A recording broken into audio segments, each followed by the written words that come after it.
এই না যে আমি ইকরাকে ডিভোর্স দিয়ে তিথিকে বিয়ে করব, এই কথা না আমি কোনোদিন ইকরাকে বলছি, না তিথি কোনোদিন আমাকে এই কথা বলছে।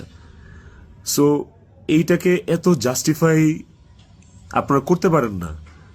আই হ্যাভ প্রুভ, আমি আমি আমি কয়েক জায়গায় লিখছি যে তুমি আমার ওয়াইফ, ইকরাকে, যে তুমি আমার ওয়াইফ।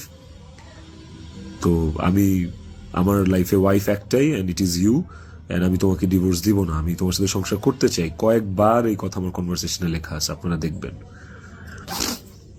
তিথির প্রতি এই সুন্দর একটা নির্ভরযোগ্যতার জায়গা তৈরি হওয়ার পেছনে যে কারণটা, সেটা হচ্ছে যে চারপাশে এত এত ভুল মানুষ দেখছি, চারপাশে এত এত কি বলে এটাকে, দুধের মাছি আমি পাইছি এই বিগত বছরগুলোতে। ওকে আমার কাছে অনেস্ট মনে হয়েছে, ওকে আমার কাছে ডেডিকেটেড মনে হয়েছে, আমার কাছে মনে হয়েছে যে অন্তত এই মানুষটা আমার জন্য ক্ষতিকারক না।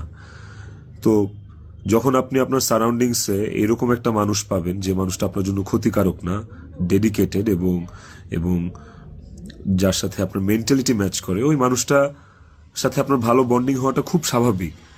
শুধু আমার না, আর অনেকের এরকম হয়। আমার এখন যেটা মনে হইতেছে সেটা হচ্ছে যে ইকরা আমার কাছে যতবার ডিভোর্স চাইছে,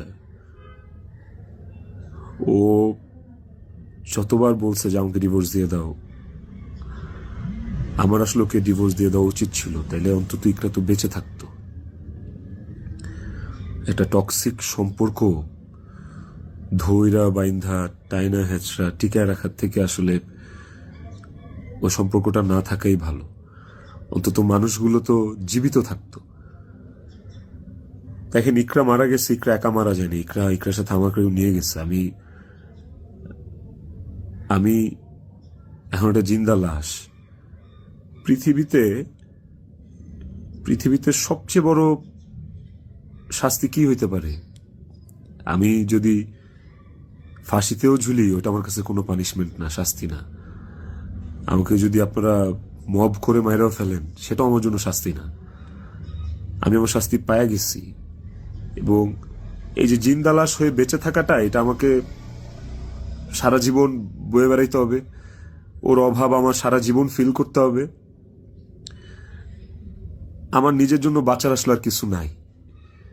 আমি আমার শাস্তি পায়ে গেছি। আমি আমি এর চেয়ে বড় কোনো শাস্তি হইতে পারে না যে আমি একটা জীবিত লাশ হয়ে সারাটা জীবন পার করব। বিশ্বাস করেন, আমার দম বন্ধ হয়ে আসে, আমার নিঃশ্বাস বন্ধ হয়ে আসে। আমি আমি 5 মিনিট পর পর আমি উন্মাদ হয়ে যাইতেছি, বাট